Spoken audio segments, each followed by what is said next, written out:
안녕하세요. 옛이야기입니다. 옛이야기의 사연을 여러분들에게 읽어드릴 DJ 유진입니다. 구독과 좋아요는 채널 운영에 큰 힘이 됩니다. 꼭 부탁드리며 저는 여러분들의 댓글도 모두 읽고 있으니 댓글도 많은 참여 부탁드립니다. 그럼 오늘의 사연 바로 시작할게요. 안녕하세요. 저는 오늘 처음으로 제 인생 이야기를 좀 꺼내보려고 합니다.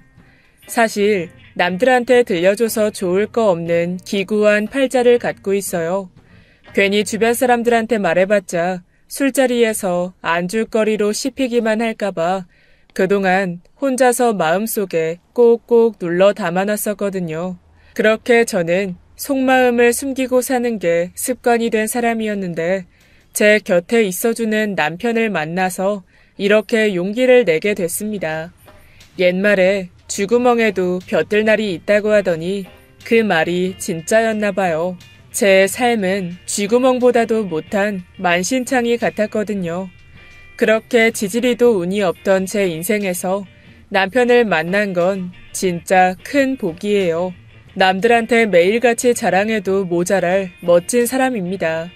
일단 저희 남편이 어떤 사람인지 설명하기 전에 제가 살아온 이야기를 먼저 해볼게요. 남편을 만나기 전에 제 인생이 꼬였던 건 아마 태어날 때부터였던 것 같습니다. 전 찢어지게 가난한 집에서 일남 3녀 중 막내딸로 태어났거든요. 아버지는 알코올 중독자에 위처증 증세까지 있으셨어요. 그러니 아버지란 사람의 가정폭력은 저희 가족에게는 자연스러운 일상이었죠.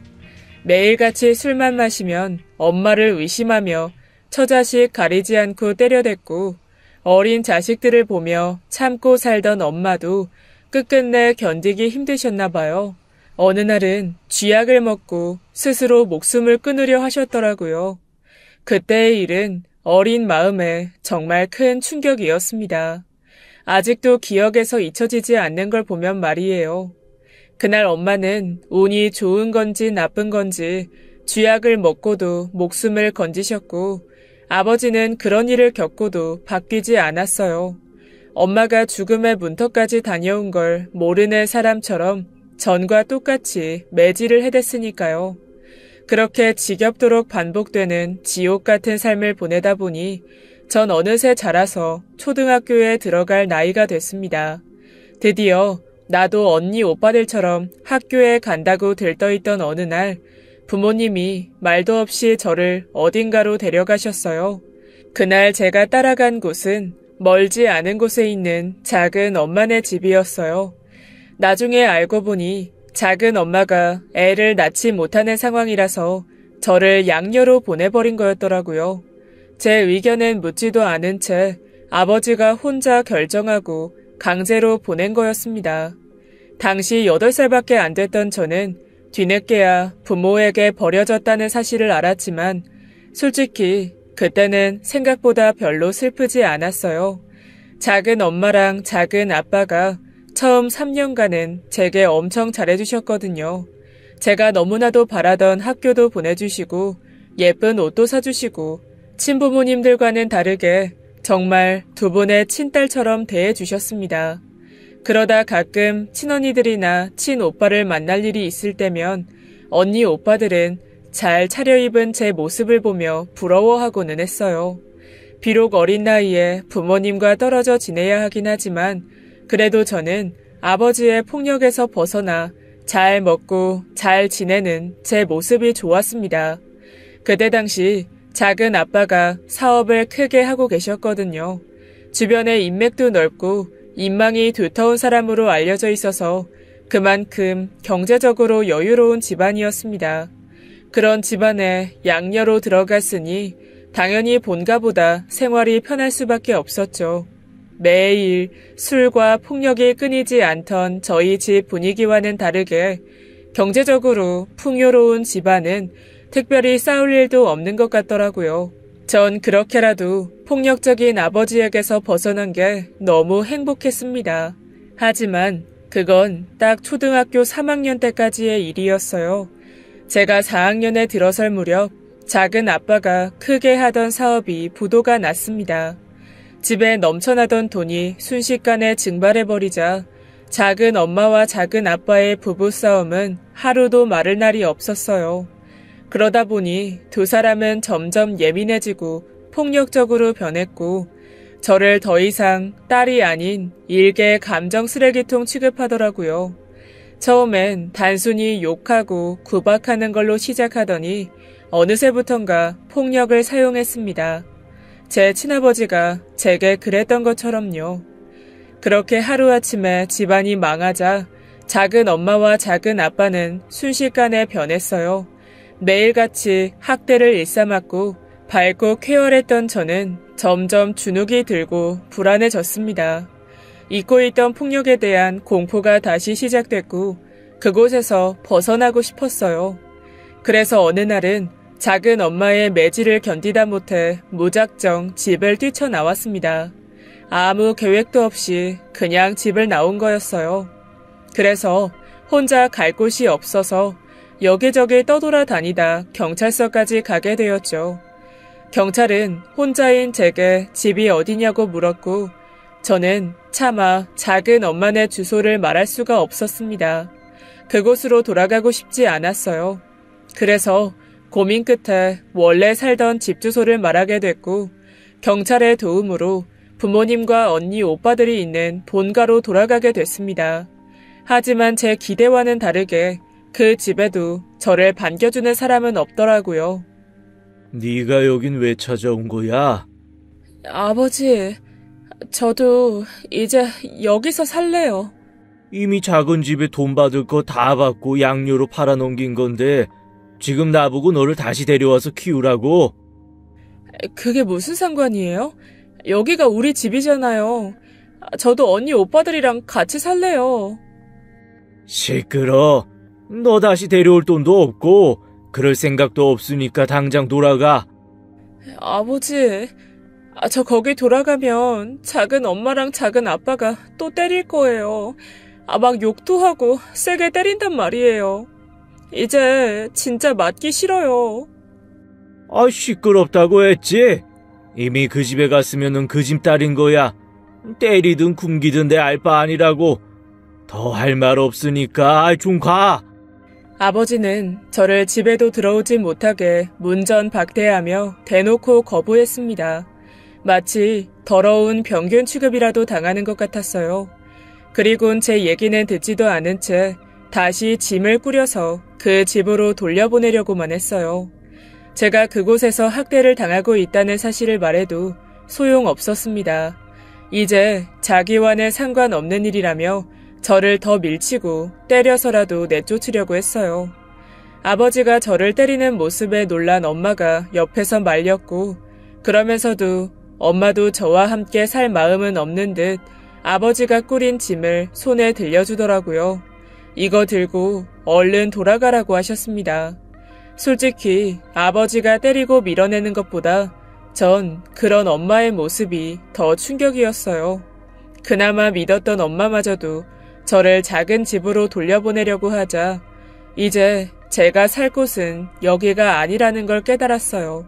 그래서 그 짐을 받아들고 다시 작은 집으로 돌아갔습니다. 일단은 어린 나이에 갈 곳이 거기밖에 없다고 생각했거든요. 제가 금세 순순히 다시 돌아가니 당연히 작은 엄마의 학대도 다시 시작됐습니다. 게다가 그게 끝이 아니었어요.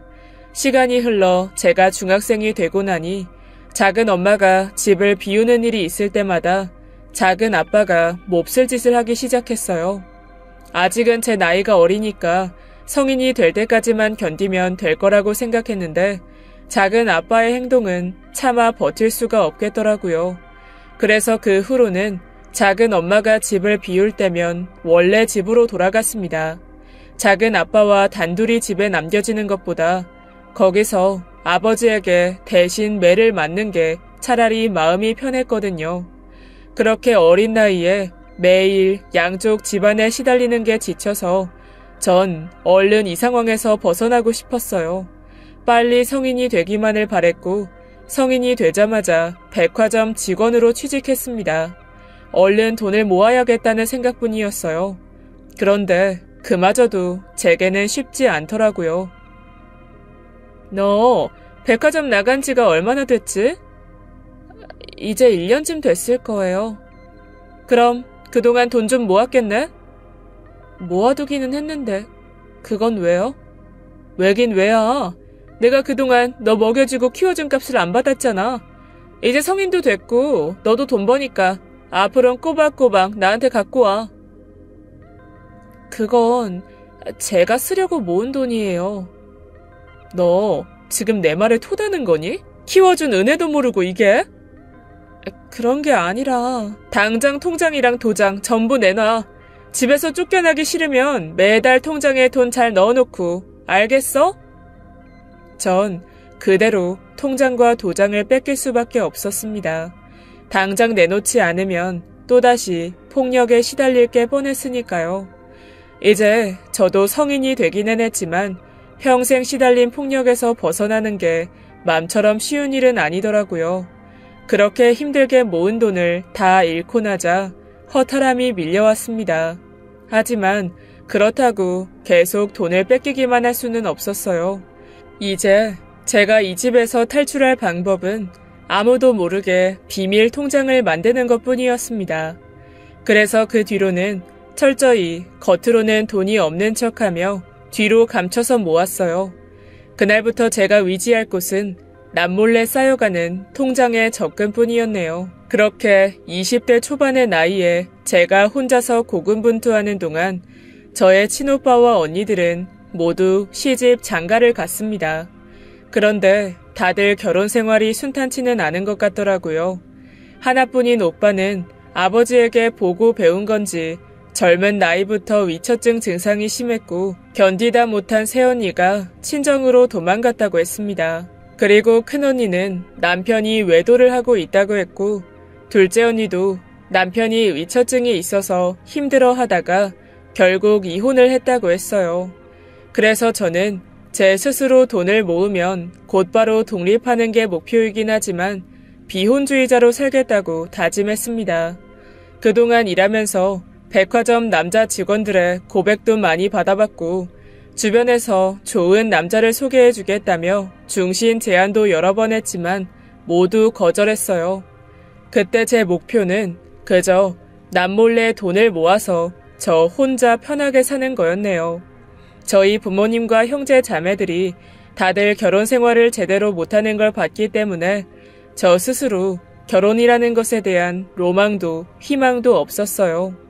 작은 엄마와 작은 아빠를 보면서 더 거부감이 심해지기도 했고요. 그런데 그런 작은 소망도 제게는 큰 사치였나 봐요. 20대 중반이 지나자 작은 엄마와 작은 아빠가 제게 결혼을 강요하기 시작했거든요. 이제 나이도 먹을 만큼 먹었으니까 얼른 시집이나 가. 제발 돈 많은 부잣집으로 가서 너도 우리한테 효도라는 것 좀 해봐라. 네가 일말의 양심이라는 게 있으면 지금껏 가진 고생하며 키워준 부모한테 보답은 해야 되지 않겠어? 전 결혼 생각 없어요. 내가 언제 네 결혼 생각을 물었니? 그냥 하라면 하는 거지. 넌 애가 매번 그렇게 어른 말에 토를 달고 말대꾸를 하니? 죄송합니다. 이래서 가정교육 제대로 못 받은 애들은 티가 난다니까. 일단은 내가 선자리 하나 봐뒀으니까 거기 나가봐. 우리 남편 거래처 사장 아들이라는데 그 집 아들이랑 잘 되면 너도 나도 돈 걱정 없이 살 테니까.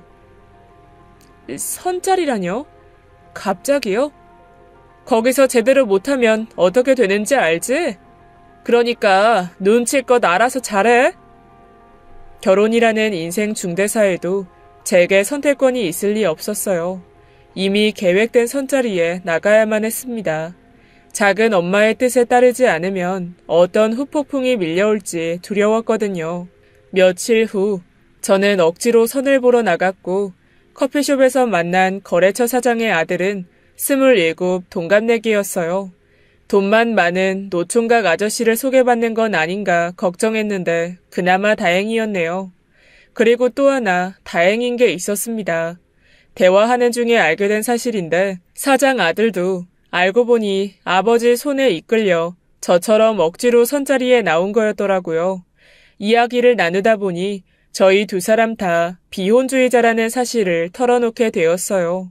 그 얘기를 하고 나니까 서로 부담이 없어졌습니다. 결혼 생각은 전혀 없지만 일단은 친구처럼 편하게 지낼 수 있겠더라고요. 그렇게 저희 두 사람은 비혼주의자인 친구로 지내기로 했고 둘이 연락하며 잘 지내는 모습을 보이자 양가에서는 저희가 잘된 줄 알더군요. 당연히 사귀니까 선자리 이후에도 연락을 하는 거라고 생각한 것 같아요. 그래서인지 더 이상 선을 보라는 말로 작은 엄마가 괴롭히는 일은 없었습니다. 새로 생긴 친구 덕분에 잠시 숨통이 트인 것 같았어요. 다만 그렇게 3년이 지난 후에도 아무도 결혼 이야기를 꺼내지 않자 대체 언제 결혼할 거냐며 양쪽 집안에서 난리가 나기는 했습니다. 작은 엄마의 목표는 저를 부잣집에 시집보내서 그 집 덕을 보는 거였으니까요. 얼른 법적으로 부부가 돼서 남편 집안에 돈이든 뭐든 퍼내오길 바랬을 거예요. 하지만 전 그때까지도 결혼 생각이 전혀 없었습니다. 어쩌면 이대로 계속 양가에서 결혼 압박이 들어오면 거래처 사장 아들과 친구로도 지내기 힘들 것 같다는 생각을 했어요. 언제까지고 그 사람과 사귀는 척만 할 수는 없으니까요. 그러던 중 사장 아들이 제게 뜻밖의 제안을 하더라고요. 실은 나한테 좋은 생각이 있는데 우리 그냥 부모님들 몰래 계약 결혼하는 거 어때? 그게 무슨 말이야? 계약 결혼이라니? 너도 나도 비혼주의자잖아. 근데 부모님은 맨날 결혼하라고 성하시고. 그렇긴 하지. 그래도 억지로 결혼을 할 수는 없잖아. 억지로 결혼하자는 게 아니야. 결혼하고 한 집에서 지내긴 하되 결혼 전처럼 비혼주의자 생활을 서로 그대로 유지하자는 거지. 괜찮지 않아? 결혼한 척 신용만 하고 각자 집에서는 따로 살자는 거야? 그래. 집에서 각자 할 거 하고 무늬만 부부로 사는 거지. 뭐 어차피 나 결혼하면 아버지가 내 앞으로 건물 하나 돌려준다고 하셨거든. 법적으로 부부되면 그런 거는 너도 같이 나눠 쓰는 거니까 나쁠 거 없지 않아? 그런 거 같기도 하고. 잘 생각해봐.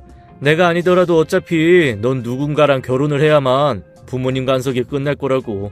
나도 그렇고. 그냥 가짜 결혼을 해서라도 이제 좀 자유롭고 싶어.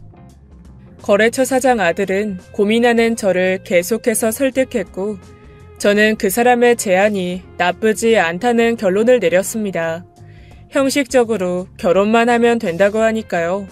어차피 제가 언젠가 결혼을 할 때까지 작은 엄마의 괴롭힘은 반복될 거고 저한테는 지금 당장 작은 집을 떠나 독립할 자금도 없었거든요.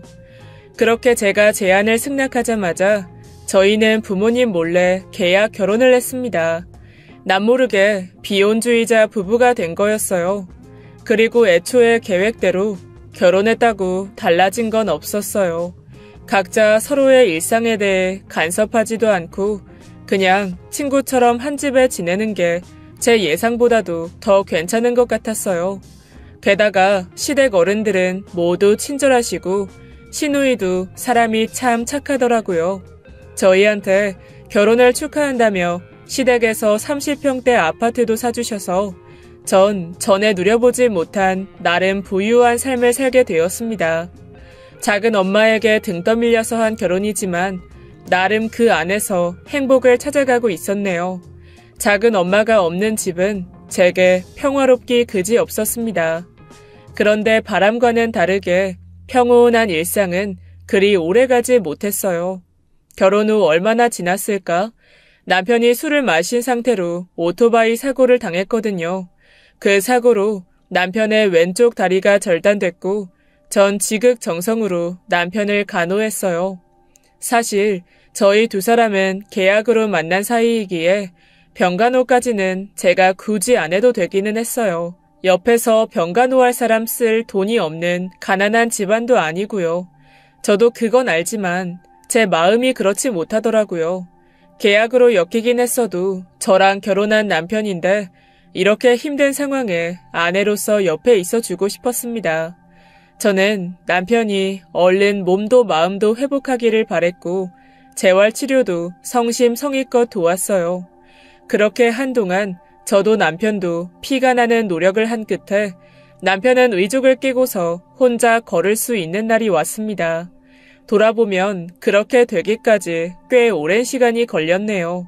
그 과정에서 저는 남편과 함께 병원 생활을 오래 하면서 전에는 해본 적 없던 속 깊은 이야기도 많이 나누게 됐습니다. 사실 그동안 서로의 생각이나 생활에 간섭하지 않고 살았더니 여태 같이 살면서도 몰랐던 부분들이 보이더라고요.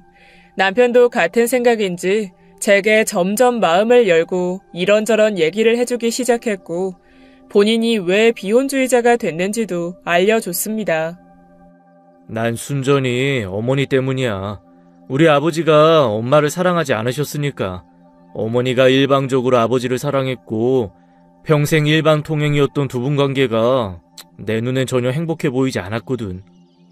어머님, 아버님이 그냥 보기에는 사이가 좋아 보이셔서 그런 줄 몰랐어.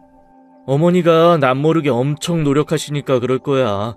한결같은 노력으로 결혼까지 했지만 결혼 후에 아버지 엄청 방황하셨어. 방황? 어머니 두고 다른 여자들 만나고 다니셨나 봐. 그 과정에서 어머니가 스트레스 많이 받으셨고 그 화살이 아들이 나한테 온 거지. 덕분에 내 어린 시절 엄청 괴롭고 힘들었어. 그랬을 것 같아. 그 당시에 어머님한테는 당신뿐이었을 테니까. 그러다 보니까 괜히 나도 결혼하면 아버지처럼 될까봐 두렵기도 하고 반대로 어머니처럼 바보같이 사는 것도 싫고 그래서 비혼주의자가 되기로 했던 거야. 괜히 그런 걸로 고민하기 싫어서. 전 남편의 이야기를 들으며 나만 힘든 건 아니구나 하는 걸 깨달았어요. 남편도 그동안 저 나름대로 힘든 상황이 있었으니까 이렇게 비혼주의자 성향을 갖게 된 거였어요. 그 이야기를 듣고 있으니까 저도 괜히 제 이야기를 털어놓고 싶더라고요. 그동안 힘들어도 친구나 직장 동료 등 아무에게도 얘기할 수 없었는데 처음으로 제가 살아온 삶을 털어놓고 싶어졌습니다. 왠지 그 이야기를 꺼내도 남편은 저를 색안경 끼고 보거나 뒤에서 욕할 사람이 아니라고 생각했어요. 그래서 제가 비혼주의자가 된 계기를 이야기하며 어린 시절 힘들게 살아온 이야기를 전부 들려줬습니다. 작은 아빠가 제게 몹쓸 짓을 했던 것까지 빼놓지 않고 전부 다요. 제게 이야기를 전해 듣던 남편은 큰 충격을 받은 듯 했고 작은 아빠를 절대 가만두지 않겠다며 저 대신 복수를 할 거라고 다짐하더라고요. 전 그날 제 이야기를 같이 공감해주고 들어주는 남편이 좋았고 특별히 저 대신 복수를 해주는 걸 바란 적은 없었기에 말만이라도 감사했어요. 다 털어놓고 나니 마음은 한결 후련해졌지만 남편에게 비밀을 말한다고 해서 상황이 특별히 달라질 건 없다고 생각했네요. 그 후로도 남편은 다리 재활에만 매진했고 전 옆에서 그런 남편을 꾸준히 도왔습니다. 남편은 서로의 속마음을 털어놓은 후 부부간의 유대감이 더 생기기도 했고 힘든 시기에 곁을 지켜주는 헌신적인 제 모습에 감동을 했다고 하더라고요. 그래서인지 본인도 제게 힘이 되어주겠다며 다리 재활을 끝내고서 본인 아버지의 사업을 적극적으로 배우기 시작했습니다. 뭔가 새로운 목표가 생긴 사람 같았어요. 그렇게 열심히 일하던 남편은 젊은 나이에 일찌감치 아버지의 사업을 물려받았어요. 남편이 시아버지의 뒤를 이어 회사의 새로운 대표가 되면서 제일 먼저 한 일은 거래처 중 한국과의 거래를 모두 끄는 것이었습니다. 그 거래처가 바로 저희 작은 아빠의 회사였어요. 작은 아빠에게 저 대신 복수를 해주겠다고 다짐하더니 처음부터 이런 복수를 계획하고 있었나 보더라고요. 남편의 태도는 어느 때보다 단호했어요. 그리고 당연하게도 작은 아빠가 곧바로 남편 회사에 찾아왔습니다. 이보게, 사돈 어른 지금 어디 계셔? 이 회사에서 윗사람이 갑질한다는 얘기 들어봤어도 이렇게 거래를 하루아침에 뚝 끊어버리는 사돈갑질은 또 처음이네. 그 말하려고 여기까지 오신 거예요? 이제 회사 대표는 아버지가 아니라 저예요. 그 거래 제가 끊은 거라고요. 뭐? 아니 내가 지금껏 이 회사랑 거래한 게 몇 년인데 어떻게 사돈 회사를, 아니 장인어른 회사를 이렇게 한순간에 뚝 끊어버리나? 자네가 좋은 집안에서 자란 사람이 어른 공경을 할 줄 몰라. 어른 공경을 잘하라고 배웠으니까 이 정도로 참는 거예요. 아무것도 모르면서 함부로 말씀하지 마세요. 그게 무슨 말이야? 이게 어른 공경을 한 거라고? 그쪽이 예전에 저희 와이프한테 했던 짓 제가 모를 것 같아요?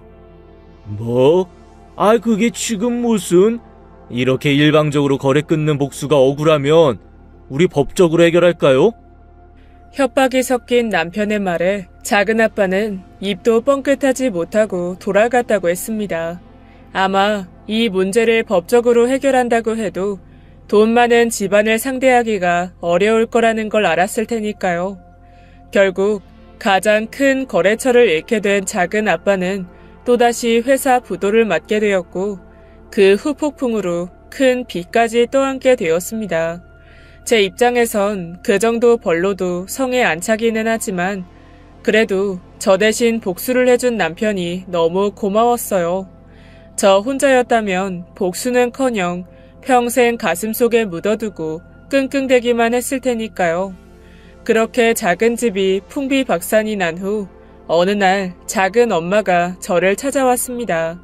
매번 저를 만만하게 볼 땐 언제고 이번엔 다짜고짜 무릎부터 꿇더라고요. 제발 우리 한 번만 살려주라. 제가 왜요? 그동안 키워준 정을 봐서라도 네가 우리한테 이러면 안 되지. 너 그러다 나중에 벌 받아? 하늘이 무섭지도 않니? 자꾸 키워준 정 하시는데요. 대체 저를 키우면서 무슨 정을 주셨다고 그러는지 모르겠네요. 뭐? 얘가 지금 뭐라는 거야? 물에 빠진 사람 구해주면 보따리 내놓으라고 한다더니 지금 딱 네가 그 꼴인 거 아니? 솔직히 그동안 제가 바보라서 가만히 있었던 거 아니고요. 저한테 했던 짓들 지금이라도 신고하고 싶은 거 꼭 참고 있어요. 절 구해준 게 아니라 구정물에 처박은 게 작은 엄마랑 작은 아빠라고요. 흥분하지 말고 진정 좀 해. 뭘 그렇게 다 지난 옛날 일로 열을 내고 그러니? 그냥 우리 지난 일은 잊고 앞으로 잘 지내보는 게 어때?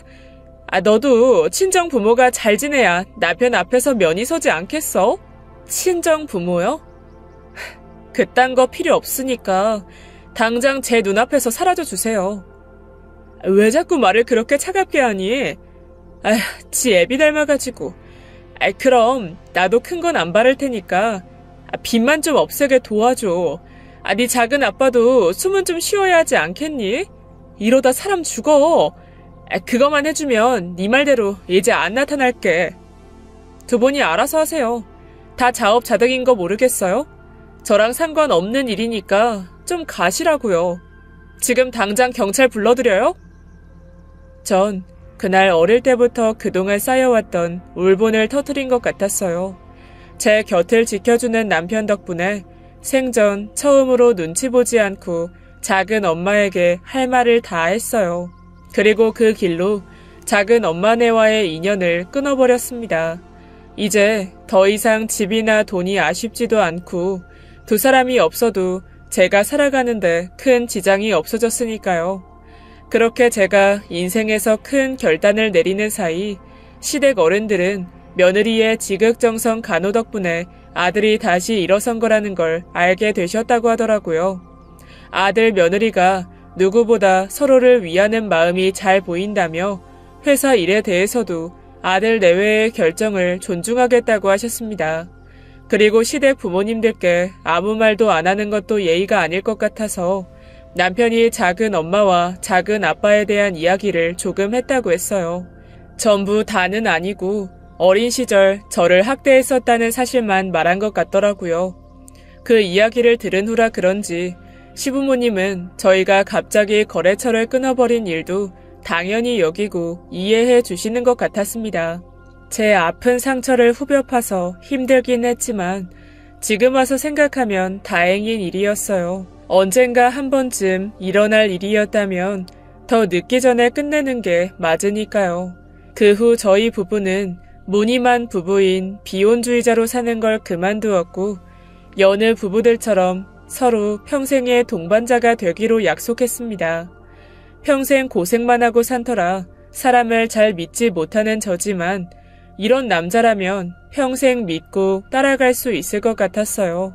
그리고 저희 부부가 서로를 진심으로 사랑하게 된 걸 축하하기라도 하는 듯 저희에게 생각지 못하게 아이가 생겼습니다. 제가 평범한 아내나 엄마가 될 거라고는 생각해 본 적이 없었는데 이런 날이 오는 게 정말 꿈만 같더라고요. 다행히 남편도 저만큼이나 아이를 갖게 된 걸 기뻐했고 저희는 하루하루 아기와 만날 날만 기다리며 행복하게 지내고 있었습니다. 그러던 중 아기 물건들을 좀 사두려고 백화점에 들렀던 날이었어요. 그 백화점에서 때마침 작은 엄마를 마주치게 됐습니다. 집안이 망해서 빚에 시달린다더니 그곳에 있는 매장에서 일하고 있더라고요. 작은 엄마는 분명 제 얼굴을 바로 알아봤을 텐데 괜히 민망해서 그런 건지 본체 만체하며 슬쩍 피하려고 하더라고요. 그래서 저는 일부러 더 아는 체를 했습니다. 옆에 있던 남편은 뭐 저런 사람한테까지 말을 걸어주냐며 그냥 상종도 하지 말고 무시하라고 했어요. 하지만 전 그냥 모른 척 지나치기에는 아쉽더라고요. 이렇게 전세가 역전된 상황을 언제 또 겪어보겠나요? 그래서 일부러 더 다가가서 말을 걸었어요. 아줌마, 그렇게 장사해서 손님이 오겠어요? 월급 받는 사람이 너무 성의가 없네. 네? 아니, 네가 여긴 어쩐 일로? 여기서 시간만 때우고 가면 그만이 아니라 정성껏 진심을 담아서 판매를 해야 손님들이 그걸 알아주죠.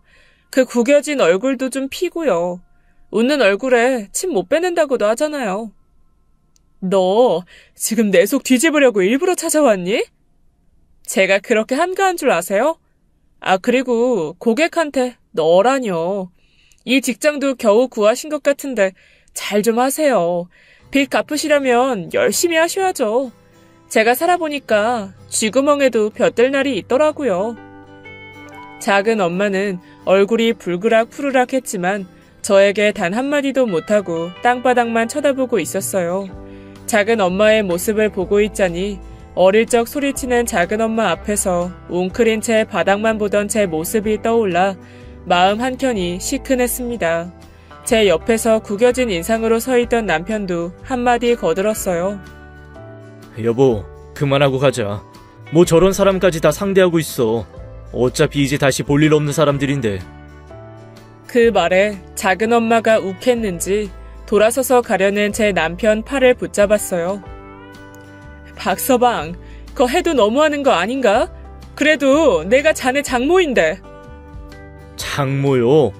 내 와이프 어린 시절을 공포로 몰아넣었던 학대범이 이제는 장모 대우 받고 싶으세요? 사람이 사람다워야 대우도 받는 거예요.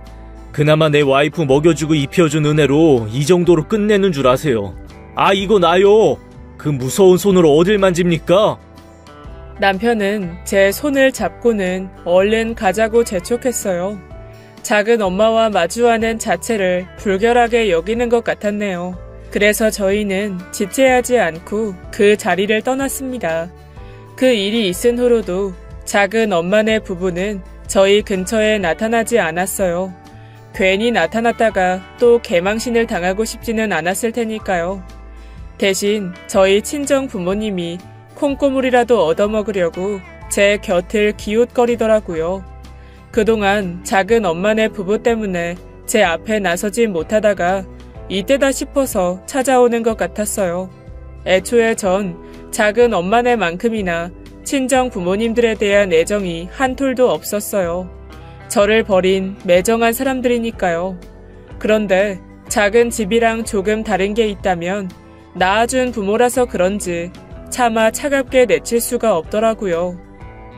이번에 아빠가 작은 가게 하나 열려고 하는데 인테리어다 뭐다 해서 돈이 너무 많이 들더라고. 저기 그래서 말인데 네가 조금만 보태줄 수 있을까? 거기 너희 시댁이 어마어마한 부자인데 너한테 이 정도 몇천쯤이야 껌값일 거 아니냐? 가게요? 제가 돈 관리하는 게 아니라서. 그럼 박서방한테 가서 이야기 좀 잘해봐. 아버지, 저한테 너무 하시는 거 아니에요? 뭘 말이냐? 너 설마 네 아버지 사업하는데 돈 보태주기 싫어서 그러냐? 전 속에 쌓인 감정이 너무 커서 그런지 오히려 꿀먹은 벙어리처럼 말이 나오질 않았어요. 그런 제 모습을 본 아버지가 오히려 버럭하시면서 말씀하셨습니다. 솔직히 그동안 네가 부잣집에 시집가서 부모한테 잘해준 게 뭐 있냐? 네 입이 있으면 말을 해봐.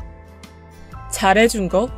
그 말을 듣자 저는 가슴이 울컥하며 그동안의 서름이 터져 나왔습니다.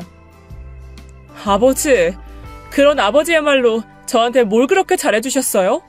허구한 날 때리기나 하고 먹이고 입히는 돈도 아까워서 그런 거지 같은 집에 팔아 넘기셨잖아요. 저한테 뭘 그렇게 잘해주셨는데요, 네? 이 기집애가 어디 아버지 앞에서 언성을 높여? 네가 부잣집에 가서 살더니 아주 눈에 뵈는 게 없지? 순간 아버지는 습관적으로 손을 들어 올리셨고 전 본능적으로 배를 감싸 안으며 눈을 꽉 감아버렸어요. 그런데 아무 일도 일어나지 않아서 전 서서히 눈을 슬쩍 떴습니다. 제 앞에는 너무도 화가 난 얼굴에 남편이 서 있었어요. 아버지의 팔목을 잡은 채로요. 박서방, 자네 왔나? 지금 내 아내한테 무슨 짓 하시려고 하는 거예요? 설마 때리시려고 하셨어요? 기집애가 하도 사람을 열받게 하길래 교육 좀 시키려고 한 거지 뭘. 아버님, 똑똑히 들으세요. 아무리 아버님이어도 이 사람한테 손대면 저 절대로 참지 않을 거예요. 명심하세요. 그리고 그까짓 돈 저한테 아무것도 아닌 푼돈이지만 아버님께 드릴 마음 털끝만큼도 없어요. 그러니까 이 사람 찾아와서 괴롭혀도 소용없어요. 이만 가보세요. 아버지는 노발대발하며 몇 마디 폭언을 하시고는 경호원에 끌려서 나가야 했어요. 남편은 눈물을 흘리고 있는 저를 안아주며 토닥여 주었는데 그동안 느껴보지 못한 가족의 울타리가 느껴졌습니다. 그래서 더 목 놓아 한참을 울어버렸네요. 남편이 그날 그렇게 칼같이 쳐낸 덕분에 친정 부모님도 저를 귀찮게 하는 일이 없어졌습니다. 전 더 이상 친정 부모님도 작은 엄마네도 신경 쓸 일이 없어졌고 이제 더 걱정할 일은 없을 줄 알았어요. 그러던 어느 날 시아버지가 여전히 집에 잘 들어오지 않는다는 사실을 알게 되었습니다. 알고 보니 그 나이에도 아직까지 바람을 피우고 다니시더라고요. 그날도 밤새 다른 여자들이랑 놀아나다가 아침에 들어온 시아버지는 시어머니와 아침부터 대판 싸우셨고 그 과정에 갑작스럽게 쓰러지셨습니다. 시아버지는 예기치 못하게 찾아온 뇌졸중으로 병원에 입원해서 수술까지 받으셨어요.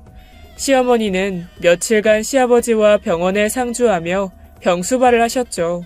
그래서 두 분이 외도 문제로 싸우던 걸 일단은 멈출 수밖에 없었네요. 그러다 며칠 후 시아버지가 정신을 차리고 눈을 뜨셨습니다. 그러자 시어머니께서는 기다렸다는 듯이 짐을 싸기 시작하셨어요. 이제 당신 눈 떴으니까 난 그만 가볼게요. 혼자서 기저귀를 갈던지 벽에 똥칠을 하던지 이젠 내 할 바 아니니까. 사람을 평생을 소가리 시킨 것도 모자라서 말년에 누굴 고생시키려고 쓰러져. 병원 오기 전까지 여자들 뒷공문이 쫓아다닌 사람 병수발 할 만큼 나 모자란 여자 아니야. 알아들어? 이 영감탱이야. 그리고 말 한마디를 제대로 못하는 시아버지 앞에서 시어머니는 한 번 더 본인 의사를 밝히셨어요.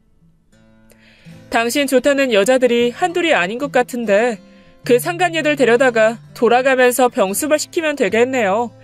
난 이제껏 내 할 도린 다 했으니까 난 그만 돌아갈게요.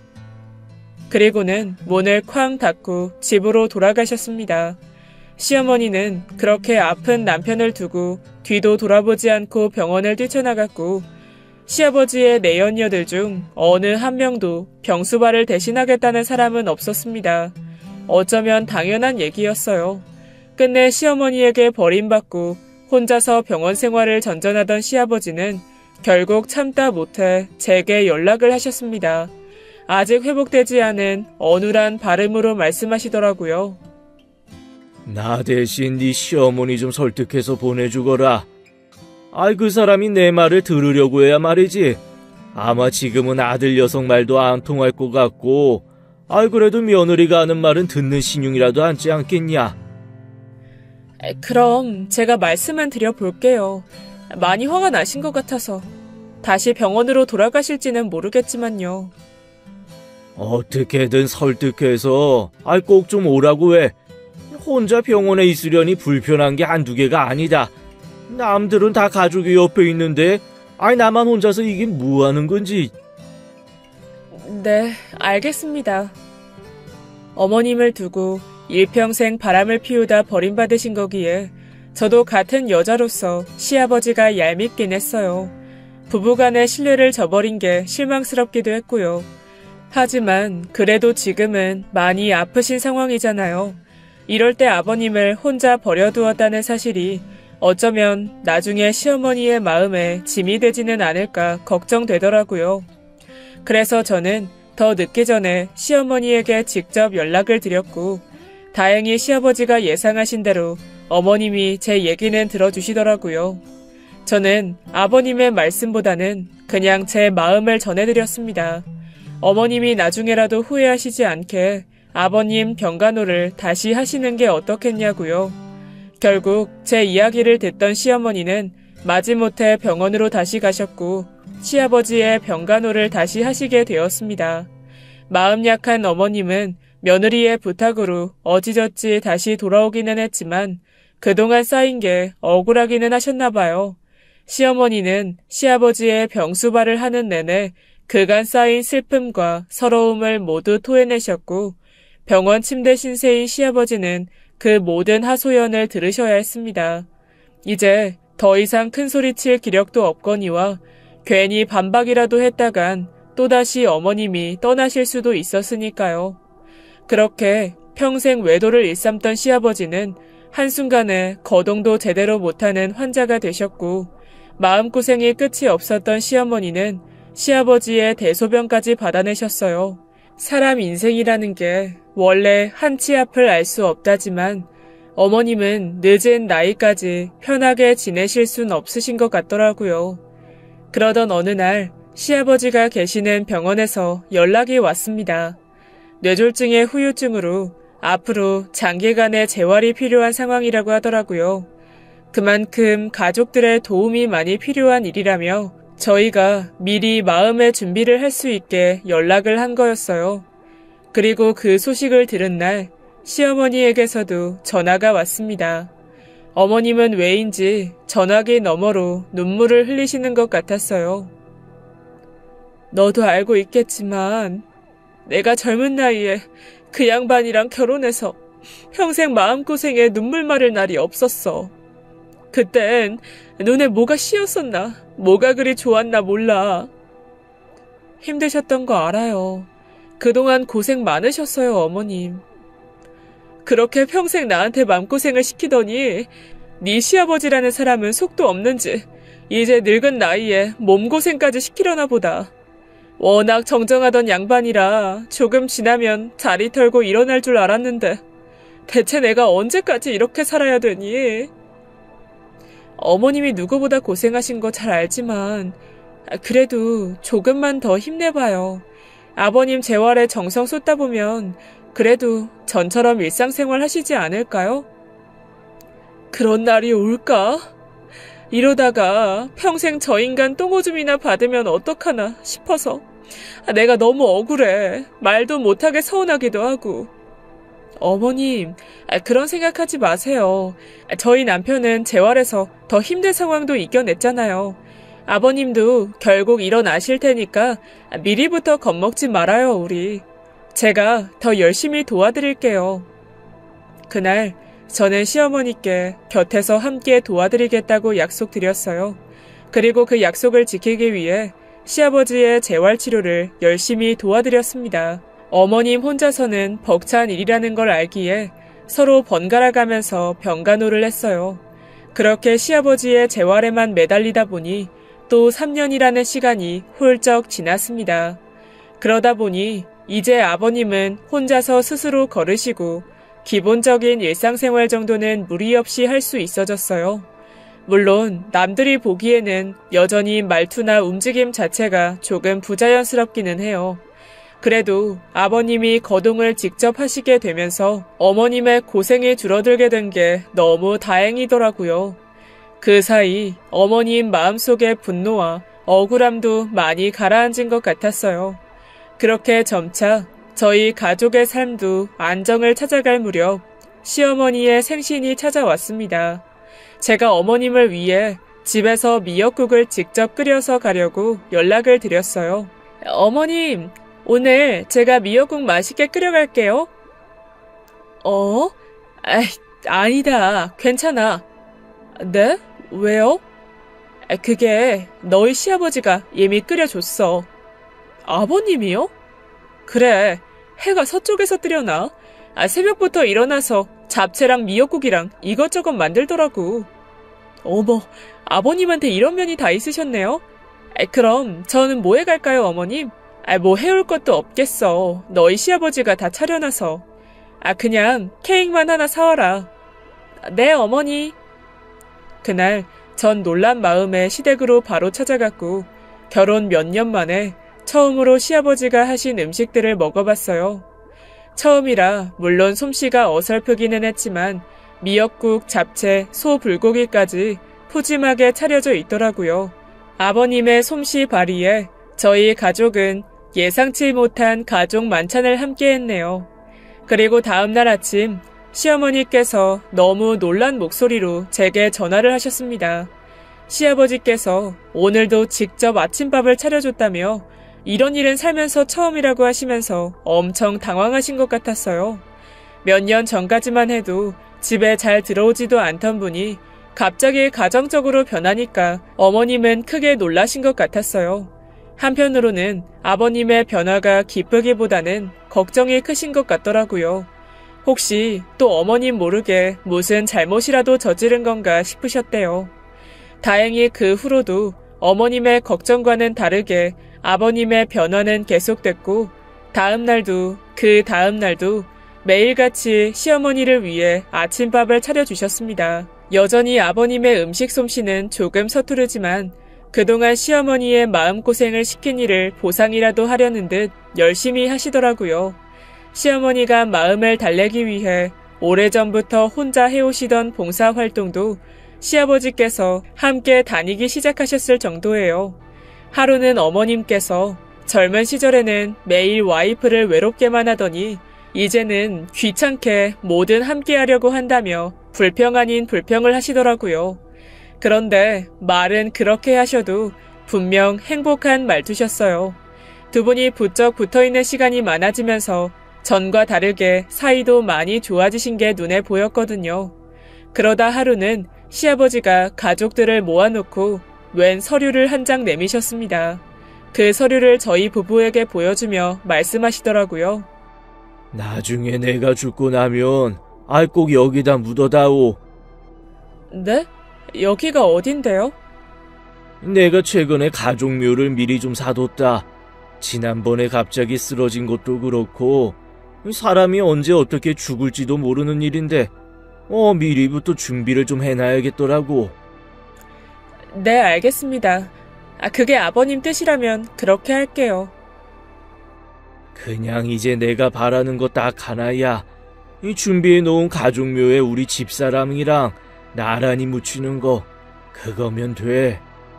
살아서도 고생 실컷 시켜놓고 지금 나보고 죽어서도 뒷바라지 하라는 거예요? 그런 거 아니야. 내가 그동안 살아서 제대로 못해줬으니까 죽어서라도 곁에 두고 더 잘해주고 싶어서 그래.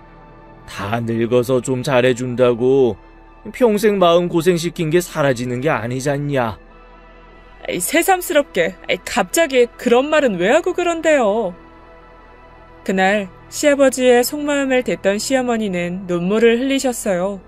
그러자 시아버지는 어머님의 손을 지그시 잡으시며 그동안 너무 미안했다고 진심으로 사과하시더라고요. 아마 그 사과만으로 어머님의 평생의 한이 다 사라지진 않을 거예요. 하루 이틀 쌓인 건 아니니까요.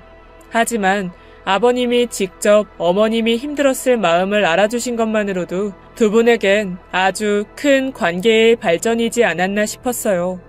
어머님은 하염없이 눈물을 쏟으셨고 곁에서 그 모습을 지켜보는 저희 부부도 겨우 눈물을 삼켰습니다. 어머님이 아버님께 직접적으로 표현은 안 하셨지만 그간 쌓인 서름이 많이 녹아내리셨을 것 같아요.